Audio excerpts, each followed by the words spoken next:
Assalamualaikum warahmatullahi wabarakatuh. Perkenalkan, nama saya Aris Prasetyo. Dalam kepengurusan Ikatan Pelajar Nahdlatul Ulama, saya menjabat sebagai pembina tingkat ranting, yaitu pimpinan ranting IPNU Desa Wajik. Di PAC saya menjabat sebagai wakil ketua, berjalan sejak tahun 2022. Jadi saya akan menceritakan kehidupan di PAC Penuh PPNU Kecamatan Lamongan, baik dari segi pengkaderan, kegiatan maupun ke berbagai banyak permasalahan yang kita hadapi selama menjadi pengurus di PAC Penuh PPNU Kecamatan Lamongan ini. Jadi untuk yang pertama terkait pengkaderan sendiri, dari kami sejak awal berdiri PAC Lamongan itu kita sudah melaksanakan setidaknya 3 kali Makesta Raya atau Makesta tingkat di PAC. Kita ada di tempat Pangaterjo, di desa Pangaterjo, di desa Tanjung, sama di Kelurahan Sukomulyo. Untuk di rantingnya sendiri, kita di kepengurusan pada periode ini alhamdulillah telah melaksanakan Makesta ranting yang pertama, yaitu pada IPNU Desa Wajik. Dan alhamdulillah sendiri menjadi awal tonggak kita mengadakan Makesta ranting. Untuk saat ini ada 2 ranting yang sudah berhasil melaksanakan Makesta ranting sendiri, yaitu di Desa Wajik dan juga di Desa Karanglangit. Jadi kita juga mulai berkembang dari periode maupun tahun sebelumnya. Ranting-ranting juga sudah dapat atau bisa melaksanakan Makesta ranting sendiri.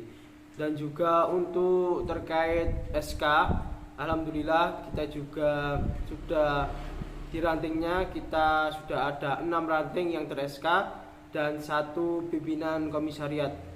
Jadi selama bertahap kita juga akan mengembangkan di tingkat-tingkat desa maupun ranting agar SK itu tetap berjalan. Dan untuk ranting yang belum ter-SK kita juga sering berusaha untuk bersosialisasi gitu di rantingnya agar ranting-ranting yang belum ter-SK bisa ter-SK.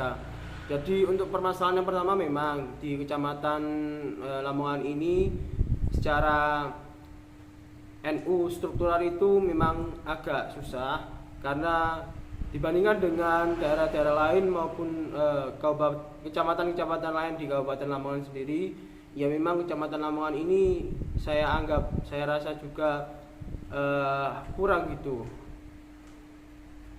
Contoh di tingkat ranting maupun desa atau kelurahan di Kecamatan Lamongan ini, ya tidak bisa dipungkiri juga sih untuk terkait kerukunan maupun interaksi sosialnya itu menurut saya kurang ya, karena dengan kata Kecamatan Lamongan ini mau nggak mau kita juga merujuk pada hampir mirip wong-wong kota gitu kalau dalam bahasa Jawa. Jadi memang masalah awal kita adalah ranting gitu. Jadi dari total 20 lebih ranting itu kita baru bisa masuki di 6 ranting yang ter-SK.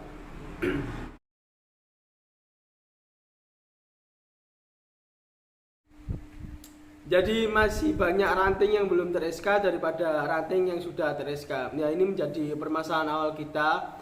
Kenapa? Karena ya memang sih kita juga sama-sama mengetahui bahwasanya dalam sebuah organisasi itu rohnya itu adalah kaderisasi. Kaderisasi di tingkatan IPNU kita awal memulai dengan Makesta gitu. Jadi untuk kita awal kaderisasinya memang sangat-sangat susah di Kecamatan Lamongan ini, tapi kita tetap berusaha dengan cara berusaha untuk melobi gitu. Kita terjun di ranting-ranting. Kita awal mula kita memang terjunnya kita bisa melobi di ketua ranting NU di masing-masing ranting gitu. Jadi untuk kegiatan ini kita sudah berjalan dan alhamdulillah feedback dari kebanyakan ketua ranting memang sangat baik. Namun kita kembali lagi juga terkait sumber daya manusia yang ada di ranting tersebut.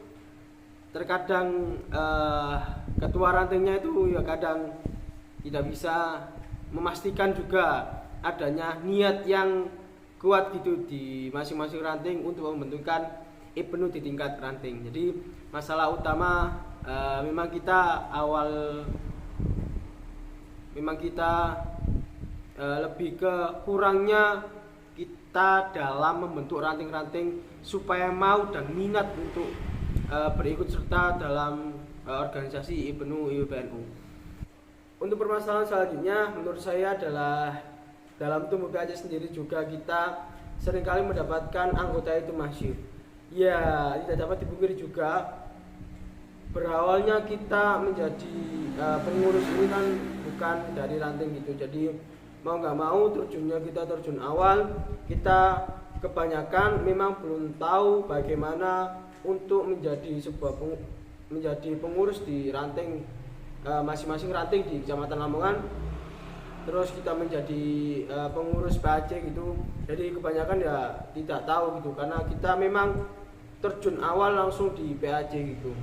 Kita terjun awal di PAC, lalu kita kembali lagi ke ranting-ranting. Nah, itu menjadi permasalahan ketika kita itu tidak bisa saling terkoordinasi dengan baik antar satu sama lain di tubuh PAC-nya itu sendiri. Karena ya tadi kita kan belum belajar dari masing-masing ranting. Jadi menurut saya dari awal itu ya memang seharusnya memang untuk mengurus dari PAC ya minimal dia sudah menjadi pengurus di ranting agar ya keberlanjutan seperti kegiatan maupun rapat dan lain sebagainya itu bisa tertata dengan baik.